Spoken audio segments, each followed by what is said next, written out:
Өлкөбүздө медицина менен айыл чарбасында аба менен суудай зарыл болгон ДНКны аныктай турган лабораториянын курулушуна капсула салынып, андан аркы иштери өз ногунда жүрүп жатат. Буга чейин молекулярдык биология жана илим издөө институту зарыл жабдуулардын жоктугунан Кыргыз мал чарба жана жайыт илими издөө институтунун лабораториясында ДНКнын өзү гана аныкталып, калган лабораториялык изилдөөлөрдү жүргүзүү үчүн келишимдин негизинде башка мамлекеттерге жөнөтүлүп турган.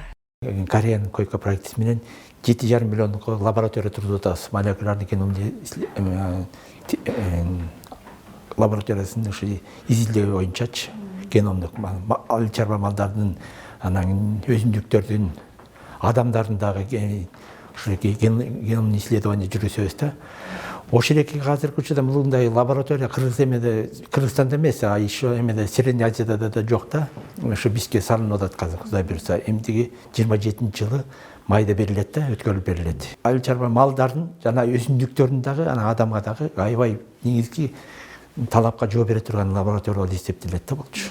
Мисалы үчүн мурун башка мамлекеттерге барсак, азыр ошондогу оборудование жабдыктардын баары тең жерде болот. Мисалы үчүн секвенатор дейт. Анын баасы $610 000 турат.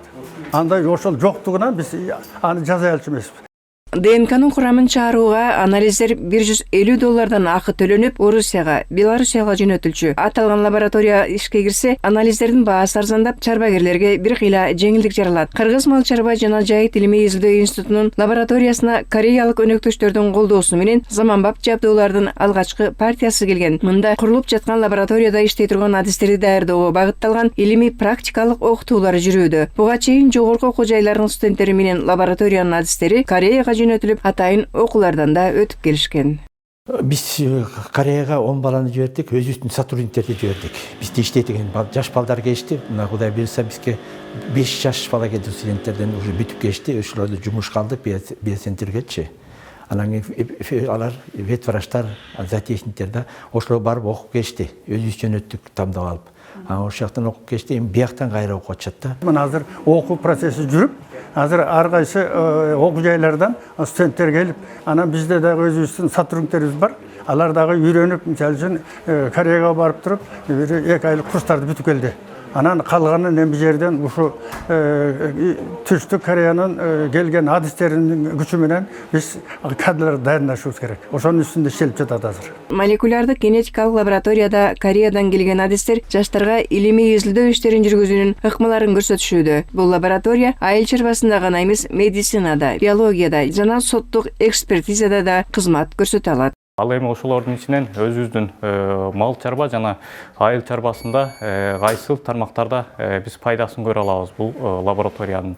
Биринчи кезекте эле ушул мал чарбачылыгында асыл тукум малды өстүрүүдө ошолордун генетикалык потенциалын, сүт багытындагы, эт багытындагы породалардын алдын ала генетикалык потенциалдарын изилдеп, аларды селекциялоо иштери тездейт.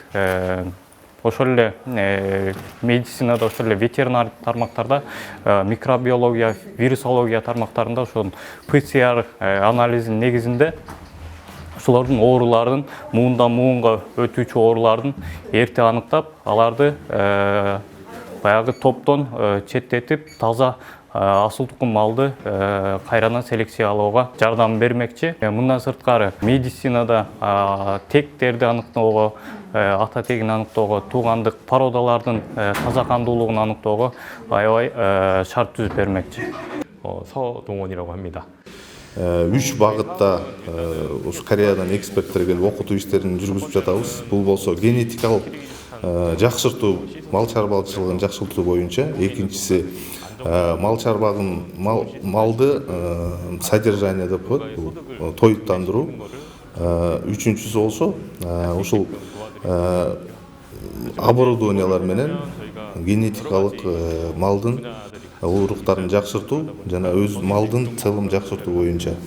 Мындай лабораториянын жардамы менен медицинада жана ветеринардык тармактарда микробиология, вирусология анализдери жасалып, анын негизинде муундан муунга өтүүчү ооруларды эрте аныктоого болот. Андан сырткары эт багытындагы же сүт багытындагы малдын асыл тукумдуулугун туулгандан эле билүүгө болот.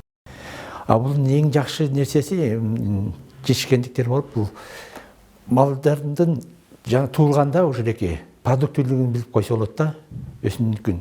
Анткени бул уй сүт бере алабы, жибербейби, же эт багытында жакшы болобу, жаманбы, тукумдары кандай болот, ошол экени оорулук эмне оорулук менен ооруп калышы мүмкүн, ошонун баарын тег ошол билип койсо болот да, туулганда элечи. Мунукудай 4 жыл 5 жыл кармабайсыздар да малдычы. А мунун баласын текшериш керек деп баягы күгү эметчке кунажын болот, анан кайра бука менен секиртип отурбайсыздар. Туулдубу канын алып туруп эле текшертип билип коет да. Ошондой өзгөчөлүктөр бар да бизде. Кыргызстан үчүн айыл чарбасы эң актуалдуу болуп эсептелет. Андыктан бул тармакта илимге умтулган жаштардын мал чарбасы жана өсүмдүктөр боюнча илимий издөө иштерин жүргүзүп жаткандарынын мааниси чоң. Мен азыр кореялык өкүлдөр менен биргеликте университетте алган баардык теориялык билимимди практикалык түрдө тереңдетип билүүгө мүмкүндүк жаралды. Бул менин илимий жетекчим үчүн дагы жагымдуу болду. Чынын айтсам, мен ушул тармакка абдан кызыккан элем. Эми мени мында жөнөтүп жаткан мугалимимдин үмүтүн актаганга дагы аракет кыламын. Азыркы учурда биз ДНКны букалардан, уруктан ДНКны бөлүү процессин үйрөндүк жана ошондой эле соя уругунан ДНКны бөлүп чыгарууну өз практикалык занятиядан көрүп жатабыз. Учурда Кыргызстанда илим издөө багыты жаңыланууда десек болот. Аталган долбоордун негизинде Кореядан келген адистер илимий практикалык окутууларды жүргүзүүдө. Кийинки жылдын 2-айында дагы жаңы жабдуулар келмекчи. Учурда ал жабдуулар менен иштей турган адистер алдын ала даярдалууда. Бул жерде студенттер жана ушул илим издөө институтунун сотрудниктери иштеп үйрөнүп жатышат. Кантип уруктан, кандан, ошол эле чачтын тамырынан ошол ДНКны бөлүп алуу жана проекттин негизинде биз жакшы уруктарды өндүрүп, ошол эле фермерлерге таратуу, ошол эле фермерлерден кайра туулган музоолорду уругун алып, ошол эле ДНКсын алып, биз ошол музоо алдыда келечекте жакшы уй болобу же жакшы бука болобу аныктоо боюнча ушул жерде изилдөө болуп жатат. Бул жерден фермерлер ошол асылдандыруу боюнча жакшы жардамды ала алат деген ишеничтемин. Койка же Кореянын эл аралык кызматташтык агенттиги аркылуу Кыргыз Республикасынын эт жана сүт багытындагы бодо малдын генетикалык жактан жакшыртуусу жана ветеринардык дарыгерлердин потенциалын жогорулатуу долбоору менен айыл чарбасына эбегейс чоң колдоо көрсөтүлүп жатканы фермерлердин ишин эл аралык деңгээлде жакшыртууга да шарт түзмөкчү. Илим издөө институтуна баягы бык производитель деп коет орусчасы, ошондой букалар сатылып берилип атат. Мына кийинки жылды 26-жылдын февраль айларында дагы проекттин негизинде жаңы оборудованиялар келет. Ушул генетиканы кантип изилдөө боюнча, ошол боюнча азыркы учурда иш жүрүп жатат. Өзүңүздөр азыркы көргөндөй. Бул жерден эми Кыргызстанга өтө эле аябай эле жакшы жардам болот. Бул жерден фермер өзү келип, өзүнүн туулган музоосун келечекте ошол сүт багытындагы же эт багытындагы сүттү канча литр аларын же ошол музоосу улучшатель болобу биле алса болот кийинки лаборатория курулгандан кийин. Андан кийин ошол эле лабораторияда ушул кызыккан студенттер бары келип окууга мүмкүнчүлүктөр бар болот. Келечекте бул лабораторияда илимий изилдөөлөр аркылуу медицинада адамдын, айыл чарбасында малдын, өсүмдүктүн талапка жооп бере турган молекулярдык генетикалык анализдери чыгарылат. Эң оолу айыл чарбасында асыл тукум мал чарбасын өстүрүүгө өбөлгө түзүп, өлкөбүздүн экономикасына өз салымын кошмокчу.